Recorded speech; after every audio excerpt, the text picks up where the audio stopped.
Friday, Busted Pencils, Producer's Choice. Yeah, we're talking about Jacob. It's me, Dr. Tim Slekar, and Dr. Johnny Lupinacci in the mobile office tonight. But hey, that's the way we are here at Busted Pencils, committed. Wherever we go, you can count on us to deliver the goods. And the goods today are, it's all about Jacob making the show all about interviewing us. Jacob. Tim, I think we need to take a moment to acknowledge, before we get into the exciting Producer's Choice plan that I've created, we should acknowledge that we all gave you a very hard time when you were on the road one time. And I think we should apologize, because we all know sometimes everybody but me doesn't have to be in the office here, and things happen. I would like to actually see you produce while driving. Yeah, let's cram the board into my passenger seat, and that would be exciting, yeah. Well, you know, Jacob, I actually, just for a moment, I thought you were going somewhere else when you did that.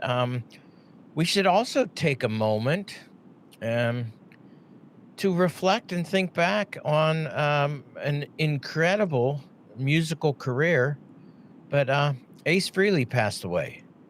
The original lead guitarist for Kiss. Johnny Lupinacci, did you know that? Yeah. Detroit band. Yeah, I did. Yeah. And yeah, it's a lot of loss in the music world. We also said goodbyes to D'Angelo, right? Another big musical artist, lost to the great world of music this week. So, you know, it's a week of mourning. So you gotta ask though this one, because Halloween's coming up. Okay.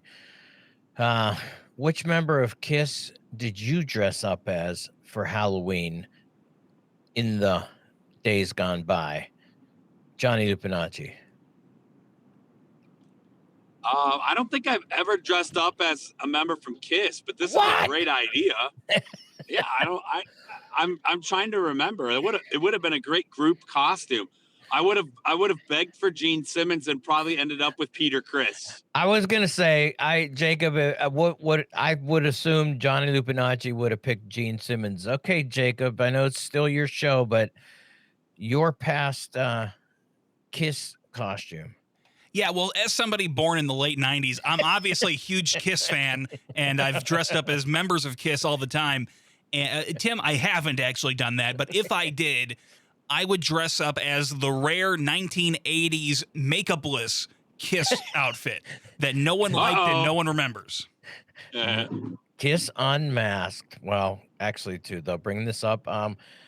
When I did do that, I was Ace Frehley, the spaceman. He at that time, he was my favorite. And when they released the solo albums, back in the New York Groove, one of my favorite songs ever, right there. All right, Jacob, back to you. Thank you, Tim. Two things I have to say. One, this show, we get so few questions done because it takes so long. We're 5 minutes in, 0 questions. We're before the questions have started. We've padded the show. And secondly, Tim, you did you go as a group when you became Ace Frehley, or did you just say, you know what, I don't want to be the front man. I'm going to dress up as Joey Fatone. I'm not going to be Justin. I just want to be one of the other guys. Well, you know what? I think that I was probably one of maybe 4 or 5 different Ace Frehleys of my friends, and some of them were Gene Simmons, because actually, Jacob, growing up in the 70s, you know, elementary school kids, we were fascinated by Kiss, and every Halloween, it was you can count on one of us being one of the members of Kiss. So never did we go intentionally as a group, but we were always representing Kiss. 1976. I remember it well. 3rd grade. Ricky Higgins introduced me to Kiss Alive, the first double album. I had never seen such a thing, and look at me now. Well, that covers my first question, so I won't even do it. We've covered it here. Johnny said, "Kiss, that's a great group costume idea." And Tim, your group all went as Peter Chris in a group that had so many selections. Let's do the Producer's Choice show. For choo-choo, producer Jacob's Let's choice, go. chairman of the board. You now have two choices. Chairman of the board, Jacob. Jacob, chairman of the board. I bet the board is spelled B-O-R-E-D. We choose to go to the moon.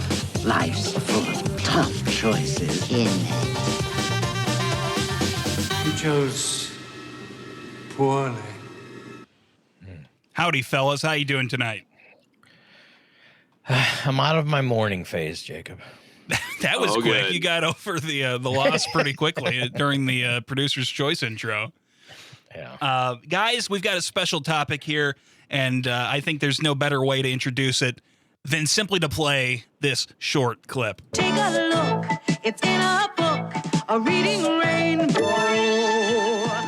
That's right, folks. Welcome back to another exciting episode of the Producer's Choice Show. I am your host, Producer Jacob, and this week I'm joined by two educated educators who do, in fact, despite the rumors, know how to read. Dr. Tim Slekar, Dr. Johnny Lupinacci, thank you both for being here. I love when you guys come on your own show. I think it's a special privilege to have you here. Oh, thank you, Jacob, for having us. This week, Awesome. I need you guys here because we're talking about a very important subject, and that's reading, and we're addressing this question here. Is our children reading good? That's today's topic. Now, this is kind of a follow-up from last week where I introduced the topic of using reading proficiency as a metric for judging teachers and superintendents, which all stemmed from a graph that my cousin sent to me showing the highest paid superintendents in Illinois next to what looked like very dismal reading proficiency numbers. My first question to start this off, does this term, reading proficiency, mean what it looks like to me as a layman, or is this a complicated term? What is this metric that people use? I'm going to start with you, Dr. Tim. Jacob, great question. In fact, Johnny and I have tried multiple times to help people understand because, actually, the word proficiency communicates, I think, a very much a different sense of what that means as to what it really means when you throw it out there. Because my guess, Jacob, is that when we hear reading proficiency, we think that some form of, reading at what you might imagine grade level. And so when you hear about the horrible rates of proficiency, that must mean a majority of kids in America can't even read at their own grade level. That, Jacob, is just not true. Proficiency actually is an assigned level of reading according to the NAEP, the National Education of Assessment Progress, the nation's report card. Proficiency is, talk to different people, it is classified as the highest level of reading ability, above reading for grade level. It is potentially, gifted readers reading, as we said, way above grade level. So when you hear proficiency thrown into, my God, we only have 1/3 of American children reading at proficiency, that's 33% of American kids who are reading way above grade level. That would be the way I would frame that. Johnny, what do you think? Yeah, Tim, I mean, you nailed it. So to simply answer the question, Jacob, the early part of your question, it said, is this kind of a cooked up, more complicated term? It absolutely is. To the layman's ear, proficient means like what Tim said. Hey, it sounds like these kids can't read or that they're behind in reading. When really proficiency is developed and kind of concocted, it's defined in a particular way. And as we know, we keep saying here on Busted Pencils, usually in the news headings as a way to put down students and teachers. Okay, so for me as a layman, the typical average Joe, average Jacob, you might even say, I see these shocking sounding statistics where it says 110% of kids in Baltimore can't read.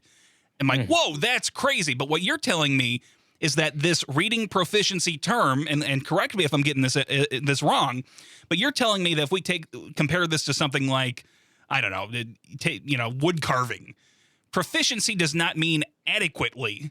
It means basically mastery. Is that? There, I like that. I like that. Yeah, because I can do wood carving. But I wouldn't call my wood carving proficient. Yes. I would call my wood carving proficient, but I can understand that you're a much more modest man than I am. So I want to ask further on this topic. Is it just that there's a misunderstanding for the average person over reading proficiency meaning mastery rather than adequacy, or is there also more factors that go into this being a faulty term? Are you okay with reading proficiency if people understood what it really is, or do you think there's deeper flaws?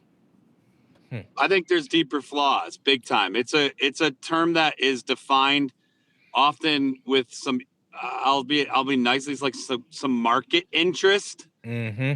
Because if students are not proficient or at proficiency, notice they're not saying at grade level or literate or illiterate, right? They're saying at proficiency, and proficiency is redefined all the time, and in strong connection with goods and services that are mandated then to schools and classrooms and communities that are not at proficiency.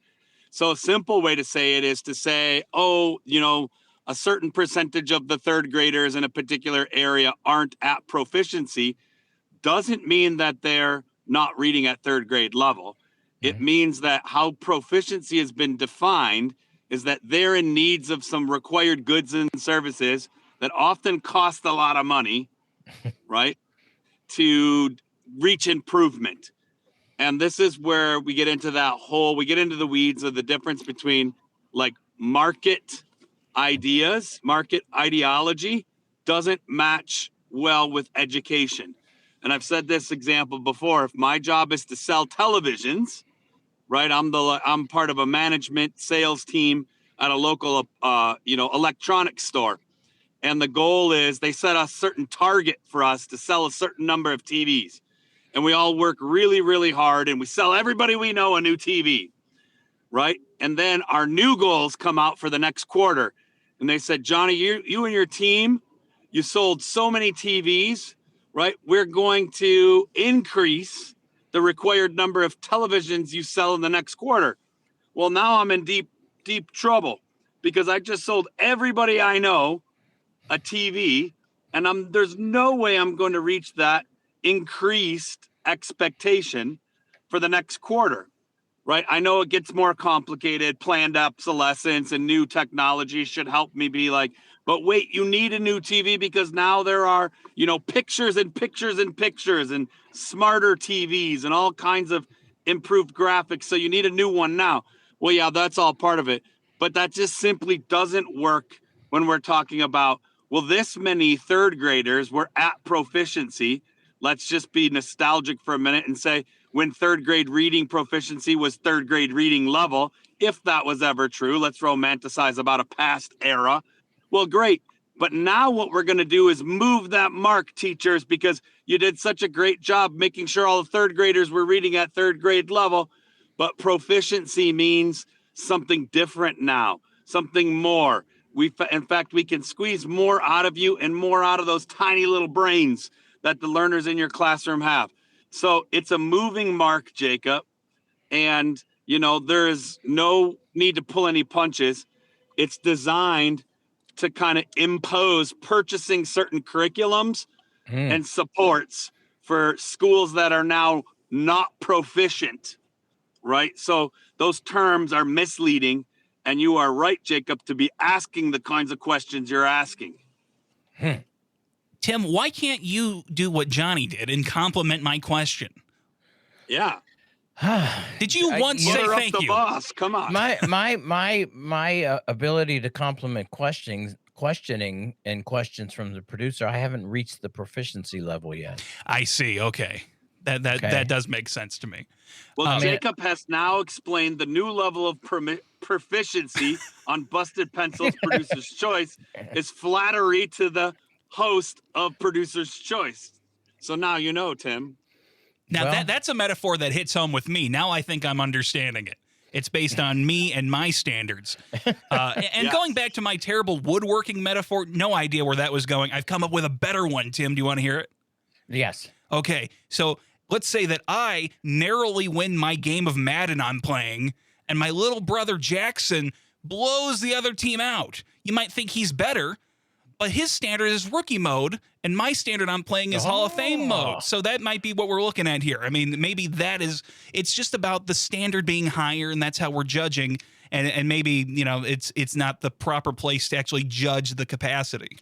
It's a standard of being higher. Like Johnny said, we move the goalposts, we do all this thing. But remember, what it is this is manipulation of people's emotions that are, and so we use these terms to help create a sense of doom and dread, which needs a solution. And typically, when somebody yells, "Oh my God, kids aren't reading proficiently," I can guarantee you that they follow up with, "But I know how to fix it. Well, And, as long as you buy my product. Yeah, as long as you buy my product, or change the way you do schooling, or certify teachers the way you certify teachers, or professionally develop principals." Everybody's got a reason or has got a product, a method, a something that they are going to introduce very quickly after proclaiming the sky is falling. And so, not reading at proficiency levels, when somebody frames that as, "My gosh, only 1/3 of our fourth graders are reading proficiently," it will never be, "Isn't that sad?" It will be followed up with, "Who's responsible? What's responsible? How can we and darn it, if they just did what I want them to do, this would fix the problem." And here's where throw a little bit of complexity and why potentially you need educated educators who talk education and who have looked at the research. Actually, for every one of those skies that have fallen, yes, there have been multiple skies that have fallen. Particularly, you can track it even further back, but 1983, A Nation at Risk, the sky was falling. And guess what? When the sky was falling, there were remedies proposed. And guess what? Those remedies were implemented. And guess what happened after those remedies were implemented? Oh my goodness, the sky's falling again. There's a new reading below proficiency problem, and we've got a whole new set of solutions for you. Rinse, repeat, rinse, repeat. And thinking about it, it seems to me that even those with the most good of intentions would really not be incentivized to put a message out that says everyone can read just fine, don't worry about it. I mean, if you really care about helping with literacy, you're always going to point, I mean, with the best of intentions, you would still present it like, yeah, there's still things to work on. You don't want to make it look like mission accomplished, because there is always ways to improve. Well, in fact, Jacob, and I don't know if you have more questions, but you point this out, which is incredibly important, because what ends up happening then in this, rage to fix the problem, and or then people like me and Johnny going, whoa, wait. There are kids, in fact, all kids need really great reading instruction, great things to read. And yes, there are kids who are struggling. And when it comes to struggling readers, as much as great curriculum and great teachers matter, this is kind of another one of these statistics. Nothing matters more than food, shelter, clothing, safety, and healthcare. If you want to remedy the reading unproficiency problem, you would invest all the money into just simple, even just birth through age 3, nutrition, medicine, and the number one thing, giving kids books. Thank you, Dolly Parton, the only person doing anything to actually help reading. She gives away books, because that's another statistic. The more books in a house, the more likely that the kid and the family will not have reading difficulties. And if I could say, Tim, to somebody who might hear what you just said and think that by saying that the focus needs to be on these general welfare things rather than specifics of methods for teaching or things like that, I think somebody might hear that and say, oh, okay, so you're just trying to pretend that the methods are perfect right now. And I don't think that's exactly what you're trying to say. What you're trying to say is that when you look at the effects and the causes, whatever problems are caused by inefficiencies in the methods is dwarfed by the problems caused by problems of welfare. Is that probably what you're trying to get across here? That's why you're the producer and host of this show, Jacob. Well, and Tim brings up an important point, Jacob, and I think you just kind of shine light on that, is that even if we were to say, wow, this proficiency measure, which it's not, but let's give it this romantic benefit of the doubt. Wow, we've come up with a really great way to measure this so-called proficiency, and we've noticed that there are a large number of third graders who are not proficient. Well, then Tim's saying that exists. There are people who are struggling readers, and our response is rarely been historically in this country, at least in most modern times of, say, the last 30 years, to say, well, what about their home life? What about their health? What about their nutrition?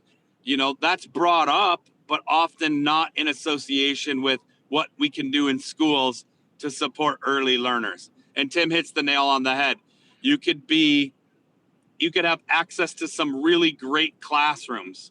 Mm-hmm. And if you're hungry, malnourished, right, sleepy, stressed, your nervous system dysregulated, as teacher Hallie talked about in this past week's class in session, right, you're going to not be great or your best at learning. And so that it's entirely possible that an increasing number of young people in this country are experiencing poverty or the adverse effects of increased poverty. And those are, often not discussed in relationship to quote unquote proficiency. Yeah, because we can't fix poverty, Jacob. Darn it.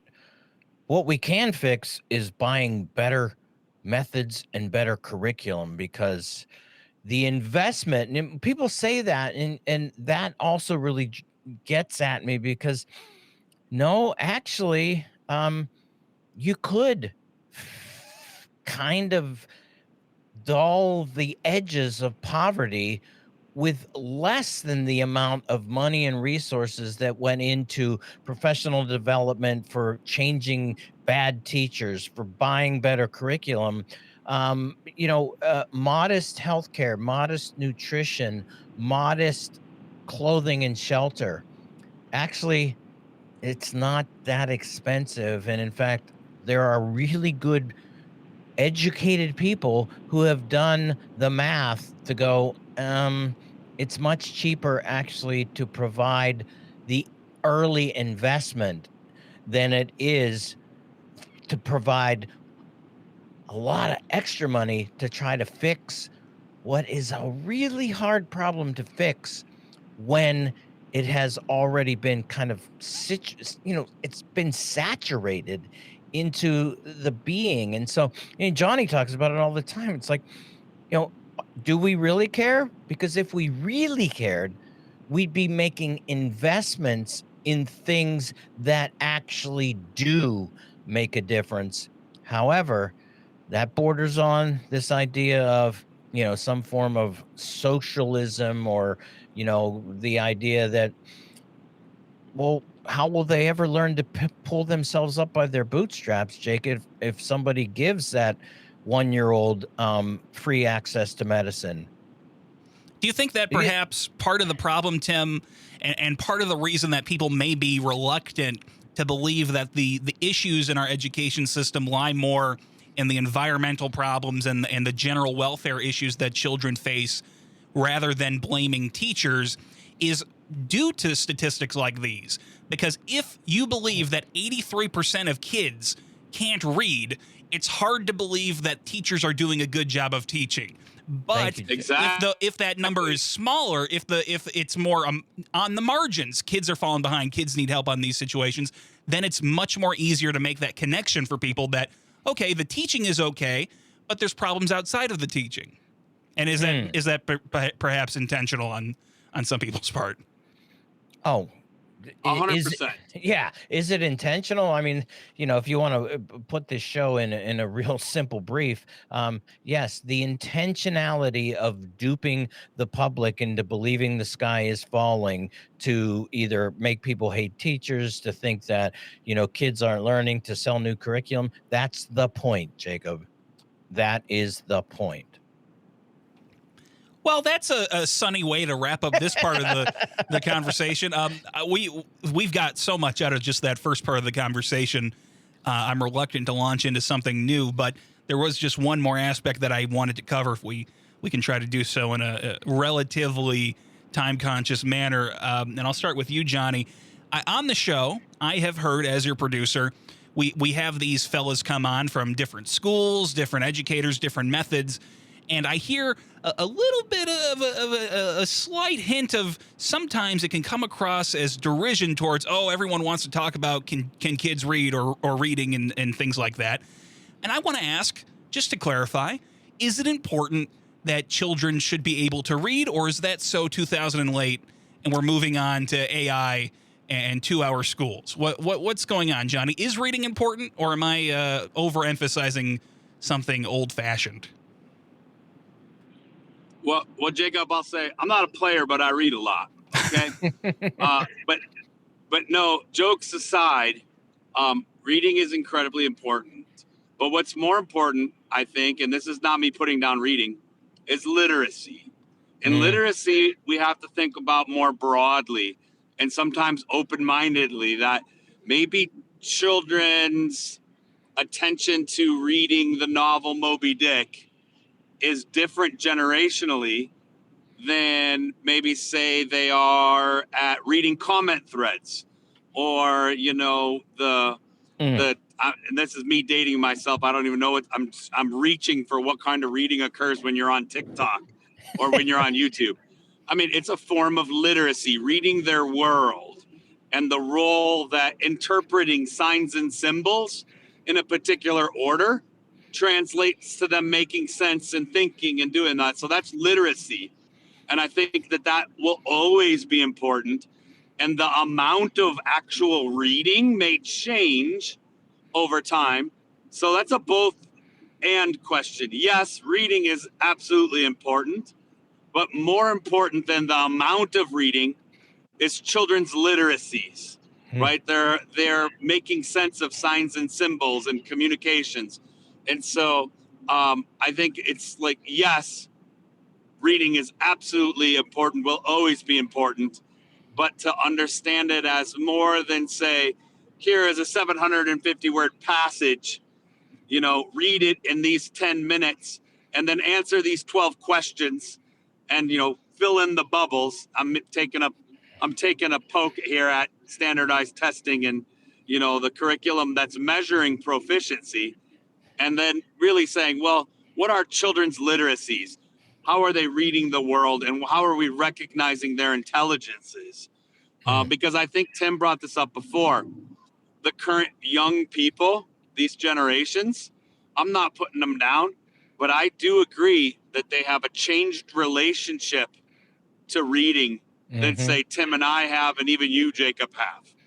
So I don't know that that's necessarily a bad thing, but I think so. That's my both and. Reading is important, but more important is recognizing and valuing their literacies, which is a form of reading. Tim, same question to you. Is reading passe, or have you and Claude and ChatGPT evolved beyond the need for reading, or do you think there's still value in it? Well, as I said, you know, on the morning, Thursday morning on the John and Gordy show, you know, it could be that there's an evolution potentially occurring within the human species where some form of telecommunication between humans is emerging. No. Look, again, back from the 70s, riff. Reading is fundamental. You know, that used to be the commercial, and it still points out that yes. But what Johnny points out is that you know, in one sense, what does it mean to read, and what are we doing to first acknowledge multiple ways, quote, kids are literate in reading, and think about, he just described to me one of the most incredibly horrendous ways that we actually create reading anger. 750 words, you've got 5 to 10 minutes to read the passage, and you got to answer these 5 questions. And that process is supposedly communicating whether you're a good reader or not. Since when you're reading on your own, do you set a stopwatch and point out to yourself that I got to read this page in 1 minute or I'm behind? And then I need to know the answers to these questions because some unknown person said that these are the important things I read about. Well, crap, when I read, I really was excited about this part of the story, not that part of the story. So, you know, think about how we even try to communicate. Reading is so damn important. Well, if it was so damn important, why would we not be doing everything we can to encourage and empower passion and love of reading, when actually what we do to come up with these measures that are proficient, grade level, whatever you want, are actually examples of probably the most horrendous way to assess whether somebody's a good reader. Hit me with it, Dr. Tim. Tell me, what is a good way to get kids reading instead of forcing them to read 750 words within a set time limit? What is your, I'm Dr. Tim Slekar. I've got good ideas, and this is how I'm going to help kids start reading. I mean, the first thing is to recognize that reading is a timed, you know, fluency. This is another word that comes across with reading. Fluency. Yeah, your child's not fluent. What's that mean? Well, I can tell you what that means, Jacob. And I don't know if I'm going to answer your question this way, but my daughter in kindergarten, I've told this story multiple times on this show, different ways. We were called in because she was having a tough time according to the assessments that were being given. And she looked like she was not going to be a good reader. Now she was already, quote, reading books at home and stuff. And we're like, well, what is the evidence for this? Well, her speed at reciting and reading nonsense words is not at the speed limit that it should be. So she wasn't reading fake words fast enough in kindergarten, and therefore she had a problem. That sounds a little bit like quackery to me, Tim. Yeah. But this is so early as kindergarten, we were setting up kids to start to associate some form of speed, and that meaning I'm a good reader or not a good reader. And how many potentially people go, oh my God, yeah, we got to help her. And I kind of came at this and I'm like, first of all, who cares how many fake words she can read? I want her to read real words. You know, so the first problem is fake words, and then fake words fast. and so this is really so what would I do? I would first just again allow reading to emerge as something that kids want to engage in. And so this is kind of all this early stuff. Guess what? When kids are really young, they have lots of access to really great picture books with things that they can flip through. And when they turn it upside down and they look at it, they're allowed to. You don't tell them to turn the book. Oh, in other words, you almost have to just get the hell out of the way and provide lots of opportunities for kids to explore this reading literacy thing. I that to me is the biggest answer is get the hell out of the way. So you're saying that if Ronald Reagan were here, he'd say that nonsense words aren't the solution to the problem. Nonsense words are the problem. I think there's wisdom in that. To wrap this up, Dr. Tim, and maybe even waste enough time that some problems can be resolved.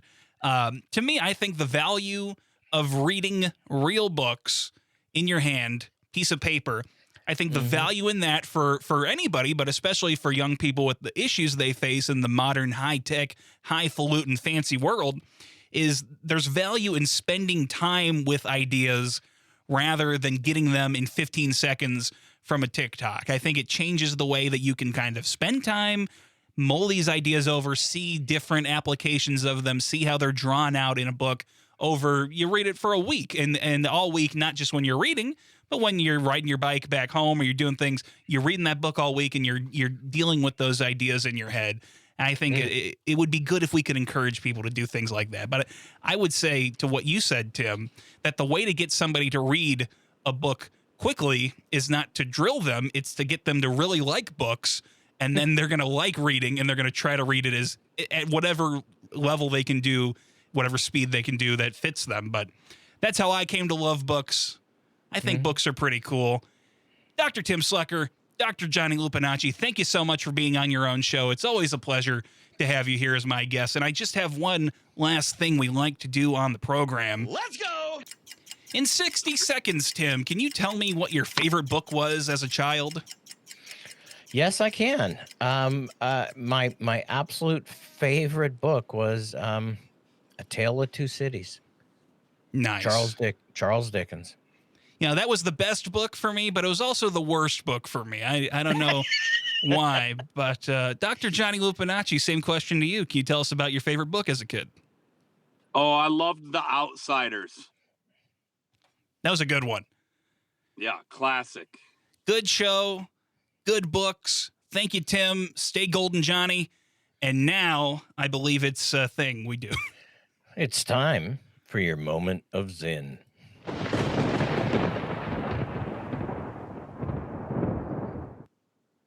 We don't all have to do heroic things. All we have to do is little things. And at certain points in history, millions of little things come together and change takes place.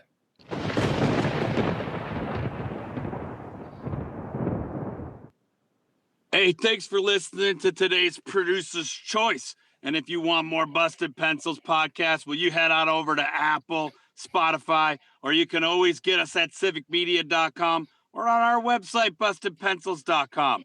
And don't you forget that you can get great Busted Pencils content every Monday for homeroom, every Wednesdays for class and session, and you know it, folks, on Fridays for Producer Jacob's Choice. And of course, you can always tune in on Saturday and listen to the Busted Pencils weekend broadcast at 3 p.m. Central Time across all the Civic Media networks for 1 hour of your favorite blue-collar scholars, Tim and Johnny, and keep busted pencil.